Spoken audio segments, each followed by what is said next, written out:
İyirleyen efendim. Aynen. Dolu tapla. Geçer mi? Geçe buluyor. Yine geliyor kanım. Düştüğünü al canlı organ mı? Bile mi ne tatıp orada düşen mi? Yeri verdin yere yedin yerden çıkar diye ne var? Buraya o tatıp duran. Satıver, Yumurta ver yumurta ver. O senin oraya hiç bilmiyor ama. Satbağı diyenler ama o hocam bu ağ kadar diyenler o. Her kim öz nesibetindeki neler da. Onu taplan. Buluyor. Ay onun hocam. Daşta ortam var ikimizin gürleşmeyemiz hıllılar var. Hemen yere kıygır gürleşmek. Şu yoşudan gürleşip satar. Yumurtka gelin. Ne sever yani? Yumurtka. Ha? Yumurta ne sever yani? Yumurtka mı? Bir yarım.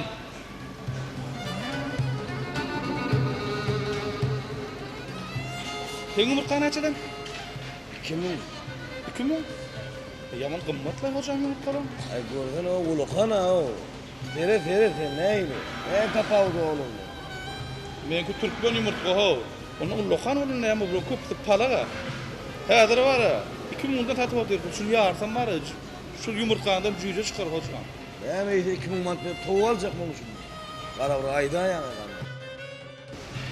Bana hocam şu yumurtkan var ya 500 lira versem alacak gel. Evet karış. Lan da 100 geliyor ne var?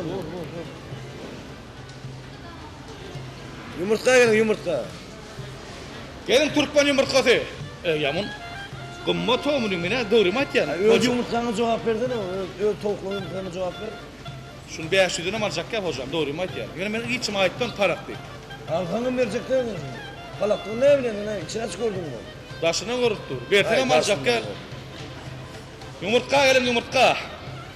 Ay onu tamam var ya hocam. Bu yumurtkalarında derek bolmuram derler. Zaten tavuklarında derek yok.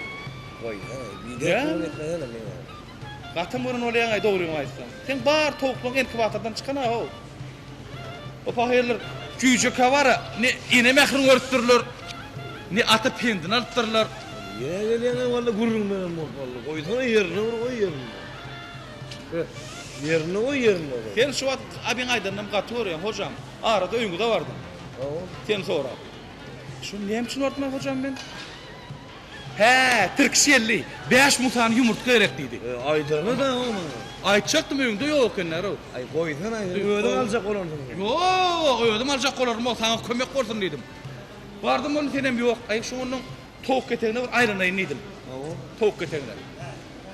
Gördüm onun bar tavuklan var ya. Maalesef indiler hocam. Öderine mi dedin öyle? Ya bu tavuğa mı yani ama? Geliyorum gözüme seyret yerler. Hoca ona ne? Benim gözüme şeyle var. Derbe seyret yerler o. Ne mi? Biliyor musun?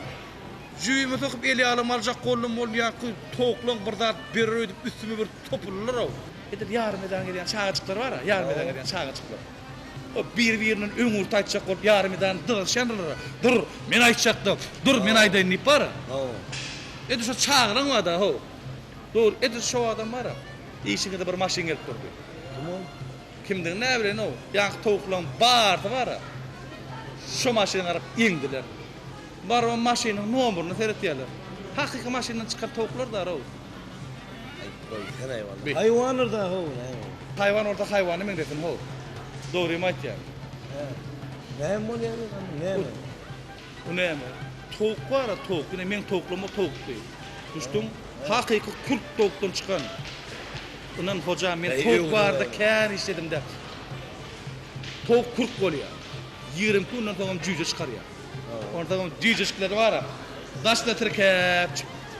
Cücelerim edir eskerler yani nadamıdır enelerin iyini. Şeydi tırkeş gördüler.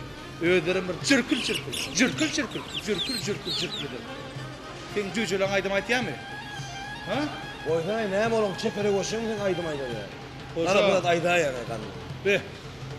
Çeper olmak okmandan hıvıtşon olmalı, aydım aytmalı. Sen toklun hayvanı. Katıyor mu? Horozdan da ne? Horoz var mı oğullarda? Neymiş bu neymiş? Yine soğuranım oluyor. Bu neymiş bu? Esnağın ne o? Kırılacak. Edir eşağınıran yerle kıyışları. Horozun hiç oluyor olmalı. Tavuk yani kıyın kıyavak burada olmalı. Evet. Horozdur da bu. Yoğurak kurulur, yoğurak kıyırmalı. Yok olarak Ne kıyırma. mi diyorsun? Men horozumun sesine bütün tavuklar aşık. Doğru mu aytyan? Sen horozun gördün bunu eşağınıran. Ama onu ama hoca atı görme. Sen Ýüne horoz aýtýar. yani. Korkak Men horoz. horoz. Men horodum bar, ne? Ne? Men horodum bar ilki. Näme ilki? Yer çok sulap berke bir zat tap ýa ol derro.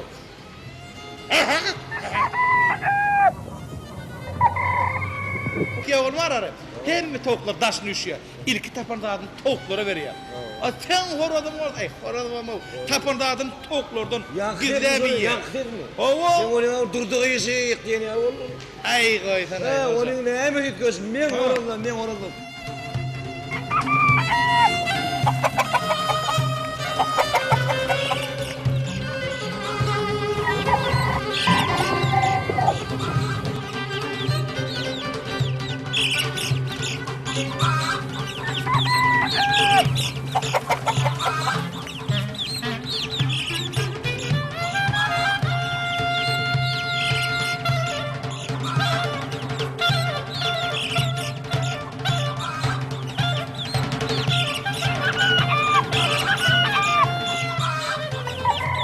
O horoddan mahluk. Olar daň sapagyranlar, aşam sapagyny bileroklar agry. Oy sana vallahi. Horozdur da o. Şehrin neymişsin bu? Bidar oğlum ben kurulum. Bidar oğlum ben kurulum. İşte değil mi? Sen gaturiyan dip men dogry makmatan bolma da hoca. Dogry da walla. Ulama maket o. Uyusan abi. Ulama maket. Yumurtka yerin yumurtka. Türkmen toğunun yumurtkası. Göýektepe'den gelen.